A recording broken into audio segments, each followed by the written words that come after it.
CET मध्ये खूप कमी पर्सेंटाईल आलंय. अगदी कमी पर्सेंटाईल. मी 1 पर्सेंटाईल पासूनची मुलं बघितलेत. 3 पर्सेंटाईलची मुलं बघितलेत मी. 12, 13, 18, 60, 70. आता 60, 70 ठीक आहे. भरपूर मुलांना 60, 70 पर्सेंटाईल असतील असं तुम्हाला वाटतंय. बरोबर आहे. आणि भरपूर मुलांना कमी स्कोर सुद्धा आहे. आता कमी स्कोर झालाय, मग पुढची स्ट्रॅटेजी नक्की कशी असली पाहिजे? ह्याच्यावर थोडंसं डिस्कशन करूया आपण. पहिला प्रश्न, ही वेळ का आली? का आली? दोष आपला आहे. आपला दोष आहे. आपण कुठेतरी चुकलो. मी तुम्हाला खरं सांगू का, की मोबाईलमध्ये किती वेळ वाया घालवायचा याचा विचार केला पाहिजे मुलांनी. मी तुम्हाला सांगू का, दिवसात 7-7, 8-8 तास मुलं किंवा मुलींचे फोन पण मी जेव्हा चेक करतो ना, शॉक बसतो. Snapchat, Instagramवर 8-8, 9-9 तास मुलं वाया घालवतायत. ओके. पहिल्यांदा 11वीत अकॅडमीमध्ये लाखो रुपये फी भरलेली असते. अकॅडमी जेई होत नाही, लगेच पीडब्ल्यू ऑनलाईन कोर्स घेतला जातो किंवा नंतर लास्ट मोमेंटला युट्यूबकडे मुलं येतात बरं का. मग युट्यूबवर खरोखर बेस्ट कोर्सेस तिथपर्यंत शेवटी मुलं पोहोचतायत. ओके. बरं, काही हरकत नाही. मग आता ऑनलाईन अभ्यास करायचा आहे. पण ऑनलाईन अभ्यास करताना शिस्त नाहीये, डिसिप्लिन नव्हती. बघा कठोरपणे बोलतोय, ऐकावं लागेल. आता कमी स्कोर झालाय. त्या चुका आहेत. म्हणजे पहिली चूक आहे, की सोशल मीडियावर जास्त प्रमाणापेक्षा जास्त वेळ गेल. ही पहिली चूक. दुसरी काय, की माझा कॉन्फिडन्स कुठेतरी कमी पडला. ॲज अ स्टुडंट मी तुम्हाला सांगतोय, तुमचा कॉन्फिडन्स कुठेतरी कमी पडला. तुम्ही स्वतःपेक्षा ना इतरांचे स्कोर बघायला लागला. स्वतःला इतरांशी कंपेअर करायला लागला. 10वीला अरे दोघांचे मार्क्स सेम होते. पण तो आता खूप पुढे गेलाय. मी खूप मागे पडलोय, असं तुम्हाला वाटायला लागलं आणि इथून तुम्ही खचून गेला. हे एक कारण आहे. तिसरं कारण, नक्की काय करतोय तेच कळत नव्हतं. आपल्याला जेईई करायचंय, सीईटी करायचंय, नीट, एनडीए काय करायचंय? इथं गोंधळ झाला. म्हणजे एक दिशा नव्हती, एक टार्गेट नव्हतं. बरोबर आहे. पण हे सगळं होऊन गेलंय. हे सगळं झालेलं आहे. अजून टेस्ट कमी, अजून एक कारण, टेस्ट दिल्या नाहीत. हो, मॉक टेस्ट कमी पडल्या. बोर्डची तर काहीच तयारी केली नव्हती. मग शेवटी बोर्डचं टेन्शन आलं. या सगळ्या गोंधळात 2 वर्ष निघून गेली. स्कोर तर कमी आलाय. आता पुढं काय? तर एका सेकंदात हा विचार येतो, ड्रॉप. मी तुम्हाला सांगतो, ड्रॉप घ्यायचा विचार सुद्धा करू नका. जर तुमचं Instagram बंद होत नसेल तर, जर तुमचं Snapchat बंद होत नसेल तर, जर तुमचं WhatsApp चॅटिंग, जर तुम्ही गुंतला असाल कुठं, तर कशाला ड्रॉप घेऊन आणखीन 1 वर्ष वाया घालवायचं. बघा, ड्रॉप घेणे हा बेस्ट उपाय ठरेल. कधी तुमचं डेडिकेशन असेल तर. पण हा मुद्दा मी बाजूला ठेवणार आहे. ड्रॉपचा विषयच नकोय मला. स्ट्रॅटेजी मला ठरवायची आहे. मी तुम्हाला सांगतो, अगदी इथून सुरुवात करूया बाळांनो. आता 50 प्लस ज्यांचं पर्सेंटाईल आहे. तर इथं पहिली गोष्ट म्हणजे तुम्हाला पाहिजे ती ब्रांच मिळेल. होय. पाहिजे ती ब्रांच मिळेल. मिळेलच. जर ड्रॉप घ्यायचंच नाहीये ना, तर आपल्याला पाहिजे ती ब्रांच मिळेल. पण सर कॉलेज खूप कॉम्प्रोमाईज करावं लागेल. करा ना. करा, करा. मी तुम्हाला सांगतो, करा. कॉलेज कॉम्प्रोमाईज करा. तुम्हाला सीएस पाहिजे, सीएस सुद्धा मिळेल. मी तुम्हाला सांगतो, अगदी आता साताऱ्याचं उदाहरण घेऊया. 30 वर्षापूर्वी मी जेव्हा इंजिनिअरिंगला होतो, तेव्हा काय कंडिशन होती 30 पेक्षा भरपूर वर्षापूर्वी बरं का, की साताऱ्यात एकच इंजिनिअरिंग कॉलेज होतं, केबीपी. दुसरं कराड गव्हर्नमेंट कॉलेज. ऑब्व्हियसली कराडचं कट ऑफ तुम्हाला माहिती आहे. टॉपचं कॉलेज आहे ना कराड, लक्षात घ्या. मग एकच कॉलेज. पुन्हा सांगलीत कॉलेजेस होते. मग ऑब्व्हियसली आम्हाला सांगलीला जावं लागलं. साताऱ्यातली बरीचशी मुलं सांगली जिल्ह्यातच असायची. केबीपीमध्ये टॉपर असायचे. ओके. बरं. आता काय परिस्थिती आहे? साताऱ्यामध्ये केबीपी आहे, ज्ञानेश्वरी आहे, अरविंद गवळी आहे, यशोदा आहे. अजून एखादं कॉलेज कधीच राहिलं असेल. कराडमध्ये सुद्धा भरपूर कॉलेजेस आहेत. किनी वाठारजवळ भरपूर कॉलेजेस, हायवेलाच बोर्ड दिसतात कॉलेजेसचे म्हणूया आपण.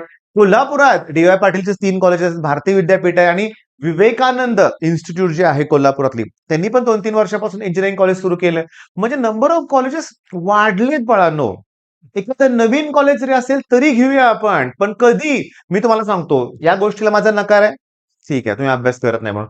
पण आता इथं जरी आपण गेलो 50 प्लस वर, पाहिजे तसं कॉलेज आपल्याला मिळत नाहीये. आपण कॉलेज कॉम्प्रोमाईज करून घेतोय, तर तिथं आपल्याला फॅकल्टीज मिळणार नाहीत. ओके. पुण्यातल्या टॉप कॉलेजमध्ये तर कुठे सगळ्यात बेस्ट फॅकल्टीज असतात. नाही, रिअॅलिटीमध्ये नाही. अरे, 1ली ते 4थी प्राथमिक शिक्षक अगदी मन लावून शिकवतात. तुम्ही त्यामुळे टॉपर असता. प्रत्येक विद्यार्थी प्राथमिकपर्यंत टॉपरच असतो. अगदी 10वी पर्यंत सुद्धा सगळं व्यवस्थित होतं. पण 11वी-12वी तुम्ही पण बघितलंय. ॲक्चुअली पोरच कॉलेजमध्ये येत नाहीत. सरांनी तर काय करायचं? बरं, आले तरी सरांचं आणि विद्यार्थ्याचं काही जमतच नाही, लक्षात घ्या. म्हणजे कॉलेजमध्ये एवढं समजत नाही. आणि सगळ्यात इम्पोर्टंट मी तुम्हाला सांगतो. सगळ्यात इम्पोर्टंट, की सीईटीच्या मार्कावर ॲडमिशन होणार आहे. ओके. मी तुम्हाला सांगतो, जेईच्या मार्कावर ॲडमिशन होणार आहे. नीटच्या मार्कावर तिकडे ॲडमिशन होणार आहे. मला सांगा, महाराष्ट्रातले किती कॉलेजेस सीईटीची तयारी करून घेतायत?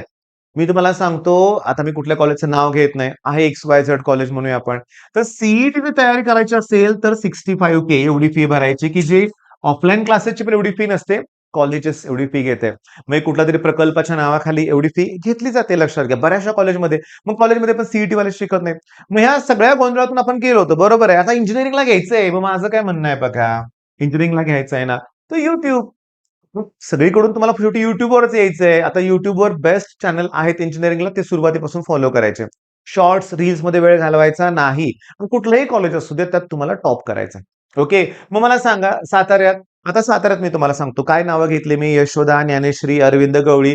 अगदी यासारख्या ठिकाणी सुद्धा सीएसचा कट ऑफ हाय जातोय बरं का.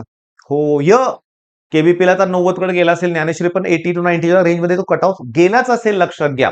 मग आता लोकल लेवल सुद्धा सीएचा कट ऑफ जास्त आहे. म्हणजे अजून खाली अजून खाली कॉलेजेस आहेत. अरे पुण्यात सुद्धा आता नावं घेत नाही मी. पण पुण्यात अशी बरीचशी कॉलेजेस आहेत ज्याची नावं तुम्ही कधी ऐकली पण नसतील. नाही ऐकली नाहीत. आउटसाइडला आहेत. ओके. स्वारगेट पासून 50-60 किलोमीटरच्या अंतरावरती कॉलेजेस आहेत. ओके. त्यांना पुण्यातलं म्हणताच येत नाहीये. आहेत, आहेत. कॉलेजेस आहेत. मग मुद्दा असा आहे, की आपल्याला आता करायचं आहे ना, घ्यायचं आहे ऍडमिशन, तर सीएसला म्हणल्यावर मिळू शकते. आता सीएसला मिळू शकते म्हणल्यावर कोअर ब्रँचेस सिव्हिल, मेक, इलेक्ट्रिकलला मिळणारच आहे. मिळणारच आहे हे लक्षात घ्या. मग आता करायचंय काय? तर पहिली गोष्ट म्हणजे तुम्हाला M1, M2 आणि ब्रांचनुसार ठरतं M3. काही ब्रांचेसला M4 पण असतं. हे जे 4 सब्जेक्ट आहेत त्यांच्यावर एकच सब्जेक्ट आहे मॅथ्स. 4 सेमिस्टरला असतो लक्षात घ्या. Maths 1, maths 2, maths 3, maths 4. ह्याच्यावर प्रचंड फोकस करायचा आहे. ऑब्व्हियसली मॅथ्सला तुम्हाला आता आय थिंक दिनेश सरांच्या चॅनलवर लेक्चर सुरू पण झालेत. ओके. गणितांक सरांचा पेड कोर्स असतो. ओके. हे तुम्हाला आता घ्यायचेच आहेत. ओके. त्याचबरोबर मी तुम्हाला सांगतो मेकॅनिक्स. ओके. मेकॅनिक्सला आरजी सरांचा लेक्चर आहे. तुम्ही आतापर्यंत 11-12 मध्ये काय केलं? लाखो रुपये भरली आणि ऑनलाईनला मात्र पालक तयार नव्हते. तयार नव्हते का? तुमच्या मोबाईलच्या डिस्ट्रॅक्शनमुळे. मग तुम्ही आता जर खरोखर पेटून उठणार असाल, करणार असाल प्रामाणिकपणे, तर आता तुम्हाला मी सांगतो, की तुम्हाला मेकसाठी आरजी आहेत. फिजिक्सचा पण आरजी सरांचा कोर्स लॉन्च होतो लक्षात घ्या. ग्राफिक्स, ड्रॉइंगला सुद्धा आरजी सरांचा आहे. कदाचित इलेक्ट्रिकल पण आरजी सर. म्हणजे इथं वन मॅन शो आहे. सगळंच आहे तुमच्याकडे म्हणूया आपण. ओके. मॅथ्स फक्त मग या दोघांपैकी कुठेही मिळेल. पण ठीक आहे. पुन्हा तेच, की सर नाही आता इंजिनिअरिंगला लाखो रुपये फी भरायची आहे. ओके. हे अफोर्ड करू शकत नाही मी. मग तुम्हाला अख्खा सिलेबस इथं मिळेल. ओके. टिकलेज अकॅडमी. अरे मेकॅनिक्सचे 532 लेक्चर्स आहेत. फ्री आहेत. छोटे-छोटे 15-20 मिनिटाचे लेक्चर्स आहेत जे तुम्ही अटेंड करू शकताय. मग करा ना टिकलेज अकॅडमी फॉलो. करा. करा. बघा मी तुम्हाला एक चॅलेंज करतोय. चला. महत्वाचं चॅलेंज काय? की तुमचा खूप लो स्कोर आहे. ओके. तुमचा खूप लो स्कोर आहे. तुम्ही ऍडमिशन प्रोसेसमध्ये भाग घेतलाय. अजून तुमच्याकडे कॉन्फिडन्स नाहीये. खचून गेलेत मुलं लक्षात घ्या. मग तुम्ही पहिल्यांदा काय करा लक्षात घ्या.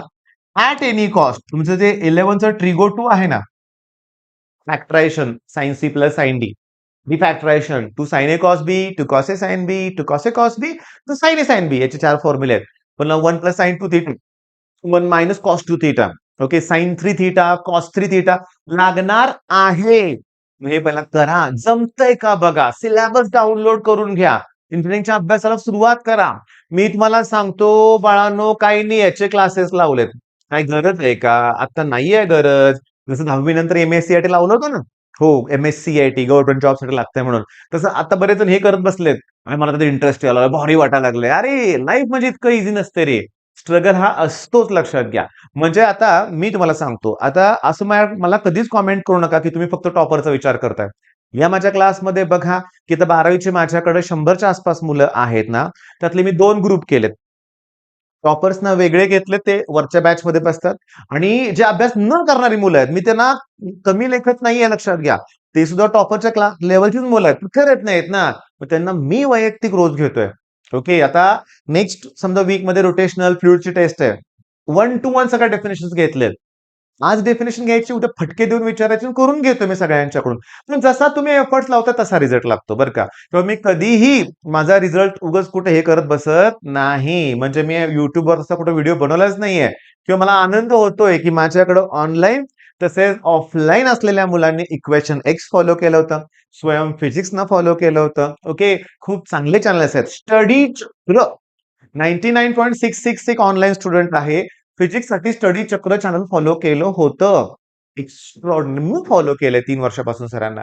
3 वर्षापासून मी सरांना फॉलो केलेलं आहे स्टडी चक्र. 7 वर्षापासून मी आर-जी सरांना फॉलो करतोय. ओके, फिजिक्ससाठी म्हणूया आपण. ओके.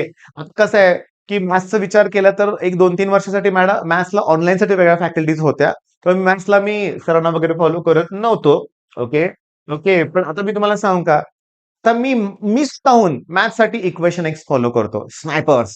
मी तिथून शिकतोय. माझ्या मुलांकडून करून घेतोय ते. करून घेतोय ना. पण तिथूनच शिकतोय. मी हे YouTubeवर मान्य करतोय. मग मी का सांगतोय तुम्हाला हे? का? 2 वर्ष त्रास सहन केला ना. लाखो रुपये भरून काय मिळालं? शेवटी YouTubeवरून अभ्यास केला ना. मग सुरुवातीपासून इंजिनिअरिंगला पण करा ना. म्हणजे आता मी तुम्हाला सांगतो तुम्हाला ॲडमिशन मिळणार आहे. चांगल्यातलं चांगलं कॉलेज मिळणार आहे तुम्हाला आणि तिथं तुम्ही टॉप करणार आहे लक्षात घ्या आणि प्लेसमेंटसाठी सर खूप इश्यू होईल का? नाही येणार. नाही येणार. नाही, तुम्हाला प्लेसमेंट मिळणार. ऑफ कॅम्पस इंटरव्ह्यू असतात लक्षात घ्या. मी तुम्हाला सांगतो, असं आहे का रे? आमच्या काळात तर 0 प्लेसमेंट असायची. मग याचा अर्थ सगळेच बेरोजगार आहेत का? नाही. प्रत्येकाला त्याच्या मनासारखं काम मिळालेलं आहे. प्रत्येकजण त्याच्या क्षेत्रात यशस्वी आहे. माझे स्टुडंट असतील ना तर माझे मित्र असतील. सगळे बेस्ट आहेत. गंमत मी तुम्हाला सांगतो बरं का, की इंजिनिअरिंगच्या फायनल इयरला मी गेलो. फायनल इयर पण एकदम 3 शिक्षक आले वर्गात. किती? 3 शिक्षक आले. म्हणजे आम्ही एकदम म्हटलं काय एकदमच आले ना असे काय मला वाटलं काय त्यांना अनाउन्समेंट करायची असेल. तर कुठलं काय इंजिनिअरिंगचे स्टुडंट होते. त्यांचं ते कॉलेजमधलं 8वं वर्ष होतं. दरवर्षी एकदा 1 वर्ष, 2 वर्ष, 1 वर्ष, 2 वर्ष असं फेल करत 7-8 वर्षांनी कसं तरी ते फायनल इयरमध्ये आले होते. फायनल इयरमध्ये पण क्लिअर होती की नाही याची खात्री नव्हती. ओके. पण मी तुम्हाला सांगू का? त्या तिघांपैकी प्रत्येक स्टुडंट आज सक्सेसफुल आहे. प्रॅक्टिकल नॉलेज हे वेगळंच असतं. जेव्हा तुम्ही फील्डमध्ये येताय ना बाळांनो, हे पुस्तकी ज्ञानापेक्षा ती मुलं खूप हुशार असतात लक्षात घ्या. पण आपल्याला सगळ्यांना एकाच रेसमध्ये पळवलं जातंय. जो त्याचं मेमरी शार्प आहे, जो पाठांतर करू शकतो तो हुशार. तुम्हाला सांगतो त्यातलाच एक स्टुडंट ना क्रॉम्प्टन ग्रीव्हज कंपनीमध्ये त्याने इंटरव्ह्यू दिला. क्रॉम्प्टन ग्रीव्हज ही बेस्ट कंपनी होती मेकॅनिकल फील्डसाठी आहेच बरं का. झालं शिक्षण त्याचं. तिथल्या सरांनी बघितलं नाही, की त्याला 7 वर्ष लागलेत का 8 वर्ष लागलेत, फेल आहे का पास आहे. पण ऑब्व्हियसली टेक्निकल नॉलेज हे इम्पोर्टंट आहे. मग तुम्ही स्वतःला डेव्हलप कुठूनही करू शकता. येते का लक्षात? म्हणजे तुम्हाला 60च वर्ष पाहिजे 10वी 12वी असं पण काही नाहीये. तुम्ही 8 वर्ष लावली इंजिनिअरिंगला तरी तुमचं सिलेक्शन होतंय. म्हणजे तुम्ही कम्युनिकेशन स्किलमध्ये डेव्हलप व्हायला पाहिजे स्वतःला. ओके. तुम्हाला बोलता आलं पाहिजे. स्वतःला एक्सप्रेस करता आलं पाहिजे. आणि हे पाहिजेच लक्षात घ्या. मग आता मला बिलकुल अशी कंप्लेंट करू नका, की मी फक्त टॉपर्सकडे लक्ष देतोय म्हणून. सगळे स्टुडंट माझ्या एकसारखे आहेत. पण काय होतंय, जो तणावाची कंडिशन, सिच्युएशन हँडल करू शकतो त्यालाच यश मिळतंय. जो स्वतःवरचं ओझं कमी करून म्हणजे मानसिक तणाव कमी करून फोकस एका गोष्टीवर, चांगल्या गोष्टीवर, अभ्यासावर करतोय त्यालाच यश मिळालंय. ओव्हर थिंकिंग केलं तर कधीही यश मिळणार नाही. नेहमी पॉझिटिव्ह विचार करा. नेहमी पॉझिटिव्ह विचार करा. सगळं चांगलंच घडणार आहे आणि होणार आहे. तुम्हाला चांगलं कॉलेज मिळणार आहे. तुमची चांगलं लाईफ असणार आहे. आयुष्यात तुम्ही यशस्वी होणारच आहे. All the best.